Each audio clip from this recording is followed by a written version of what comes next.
പ്രധാനമന്ത്രി നരേന്ദ്രമോദി ഇന്ന് കേരളത്തിലെത്തുമ്പോ നമ്മൾ ചോദിക്കണ്ടേ, ഓരോ പൗരനും ചോദിക്കണ്ടേ, ഈ വയനാടെന്ന് പറയുന്നത് കേരളത്തിന്റെ മാത്രം ഉത്തരവാദിത്തമാണോ? ഈ രാജ്യത്തിന്റെ ഉത്തരവാദിത്തമല്ലേ? ഇവിടെ നിന്ന് 1 രൂപ പണം പിരിച്ചു കൊണ്ടു പോകുമ്പോ 20 പൈസ ഇങ്ങോട്ടേക്ക് തരുമ്പോ ബാക്കിയുള്ള 80 പൈസ മറ്റു വിഭാഗങ്ങളെ പരിപോഷിപ്പിക്കാൻ വേണ്ടി ഈ രാജ്യം ഉപയോഗപ്പെടുത്തുമ്പോ അത് സമ്മതിച്ചുകൊണ്ട് തന്നെ, പക്ഷെ പ്രകൃതിക്ഷോഭം ഉണ്ടാകുമ്പോ, വലിയ ദുരന്തങ്ങൾ ഉണ്ടാകുമ്പോ, പ്രളയമുണ്ടാകുമ്പോൾ, മഹാമാരി ഉണ്ടാകുമ്പോ നമ്മളെ സഹായിക്കേണ്ട ചുമതലയുണ്ട്. പകരം നിങ്ങളെ നിലനിർത്തുന്നവരെ, നിങ്ങളെ അധികാരത്തിൽ നിലനിർത്തുന്നവരെ മാത്രം സഹായിച്ചാൽ മതിയോ? അവിടെയാണ് ബഹുജന രോഷം ഉയരേണ്ടത്. അവിടെയാണ് ഞാൻ നേരത്തെ പറഞ്ഞത്, സാമൂഹ്യ മാധ്യമങ്ങൾ കർഷക സമരത്തെ എങ്ങനെയാണോ ഉയർത്തിപ്പിടിച്ചത്, അതേ നിലയിൽ ഓരോ വിഷയത്തെയും ഉയർത്തിപ്പിടിക്കാൻ നമുക്ക് കഴിഞ്ഞാൽ മാത്രമാണ് ഈ രാജ്യത്തെ ഭരണാധികാരികളെ നമ്മൾ ആഗ്രഹിക്കുന്ന രീതിയിലേക്ക് കൊണ്ടുവരാൻ സാധിക്കുക. 2014 മുതൽ 2024 വരെ ഏകാധിപത്യ പ്രവണതയോടുകൂടി ഭരിച്ച ഭരണകൂടത്തെ ഇപ്പോ 303 നിന്ന് 240 ഇന്ത്യ രാജ്യം ചുരുക്കിയത്. ഇനി 240 നിന്ന് മറ്റൊരു ബ്ലോക്കിനെ, ഒരുപക്ഷെ ജനാധിപത്യമായ ഉള്ളടക്കം കുറെ കൂടിയുള്ള മറ്റൊരു ബ്ലോക്കിനെ അധികാരത്തിലെത്തിക്കാനുള്ള സമരം തുടങ്ങേണ്ടത് ഇന്നു മുതലാണ്. അതുകൊണ്ടാണ് ഞാൻ പറഞ്ഞത് കീബോർഡുകൾ കീഴടക്കുക എന്ന്. കീബോർഡുകൾ കീഴടക്കിയേ തീരൂ. ഈ രാജ്യത്തെ വിദ്യാർത്ഥി പ്രസ്ഥാനം എന്നുള്ള നിലയിൽ, ഏറ്റവും വലിയ വിദ്യാർത്ഥി പ്രസ്ഥാനം എന്നുള്ള നിലയിൽ SFIക്ക് അതിനുള്ള ഉത്തരവാദിത്തമുണ്ട്. നിങ്ങൾക്കാവുമ്പോ വരട്ട് വാദങ്ങളൊന്നും ഒരുപക്ഷെ തലയിലേക്ക് പൂർണ്ണമായും കയറിയിട്ടുണ്ടാകില്ല. എല്ലാ സാങ്കേതികത്വവും എളുപ്പത്തിൽ പഠിച്ചെടുക്കാൻ കഴിയുന്നവരാണ് നിങ്ങൾ. ഒരുപക്ഷെ ഞാൻ നേരത്തെ ചൂണ്ടിക്കാണിച്ചതുപോലെ റീൽസ് ആയാലും മീംസ് ആയാലും എക്സ്പ്ലെയിനേഴ്സ് ആയാലും കൂടുതലായി നിങ്ങൾക്കാണ് വഴങ്ങുക. നിങ്ങൾക്കും യുവജനങ്ങൾക്കാകെയും ആ സങ്കേതങ്ങളിലൂടെ ഈ രാജ്യത്തെ ജനങ്ങളെ തിരിച്ചറിയാൻ സാധിക്കും. ഈ സാമൂഹ്യ മാധ്യമങ്ങളുടെ ഒരു പ്രത്യേകത എന്ന് പറയുന്നത്, സാമൂഹ്യ മാധ്യമങ്ങളുടെ പ്രത്യേകത, ഇപ്പോ ഒരു ടെലിവിഷൻ മാധ്യമത്തിൽ പ്രവർത്തിച്ചിട്ടുള്ള ആളാണ് ഞാൻ. നമുക്കൊരു ഫിക്സഡ് ഓഡിയൻസ് ഉണ്ട്. ഈ കേരളം, മലയാളം എന്ന് പറയുന്ന ഫിക്സഡ് ഓഡിയൻസ്.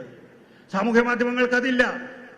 നിങ്ങൾ ഇന്നിപ്പോ ChatGPT-യിൽ പോയാല് നിങ്ങൾക്ക് അഥവാ മറ്റു ഭാഷകളിലേക്ക് അവഗാഹമില്ലെങ്കിൽ ChatGPT-യിലേക്ക് പോയാൽ നിങ്ങൾ ആഗ്രഹിക്കുന്ന രീതിയിലുള്ള കണ്ടന്റ് നിങ്ങളുടെ സമൂഹ മാധ്യമ കുറിപ്പുകളായി നിങ്ങൾക്ക് തിരിച്ചു തരും, നിങ്ങൾക്കറിയുന്ന ഭാഷയിലേക്ക് അതിൽ ഉപയോഗിക്കുമ്പോൾ.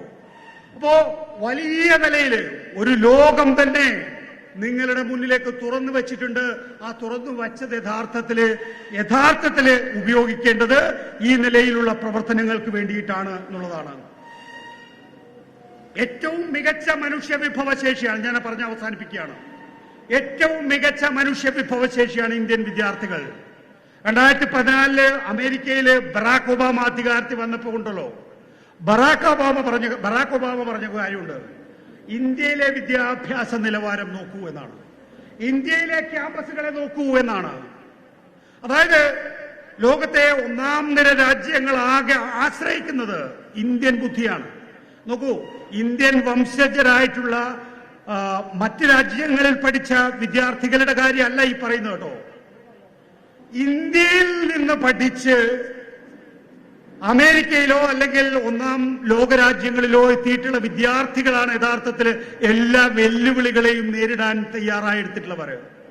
അവരാണ് ലോകത്തിലെ ഏറ്റവും പ്രധാനപ്പെട്ട വലിയ കമ്പനികളുടെ സിഇഒമാര്, ഏറ്റവും പ്രധാനപ്പെട്ട ഏറ്റവും പ്രൊഫഷണൽ ആയിട്ടുള്ള ഡോക്ടർമാര്, എഞ്ചിനീയർമാര്. IT മേഖലയിൽ 70% കീഴടക്കിയിരിക്കുന്നത് ഇന്ത്യയിൽ നിന്നുള്ള വിദ്യാർത്ഥികളാണ്. ഇന്ത്യൻ ക്യാമ്പസുകൾ എന്ന് പറയുന്നത് ബുദ്ധി കേന്ദ്രങ്ങളാണ്. ആ ബുദ്ധി കേന്ദ്രങ്ങളാണ് നിങ്ങളുടെ സംഘടന കൈകാര്യം ചെയ്യുന്ന മേഖല എന്ന് പറയുന്നത്. അവരിലാണ് യഥാർത്ഥത്തിൽ ആശയപ്രകാശനം ഉണ്ടാവുക. അവരാണ് യഥാർത്ഥത്തിൽ ഇന്ത്യൻ പൗര സമൂഹത്തെ വഴി നടത്തേണ്ടത്. ആ ഉത്തരവാദിത്തം നിങ്ങൾ നിർവഹിക്കണം എന്നുള്ളതാണ് എനിക്ക് വിനയപൂർവ്വമുള്ള അപേക്ഷ. വിമർശനങ്ങൾ ഉണ്ടാകുമ്പോൾ തിരുത്തലുകൾ വരുത്തുക.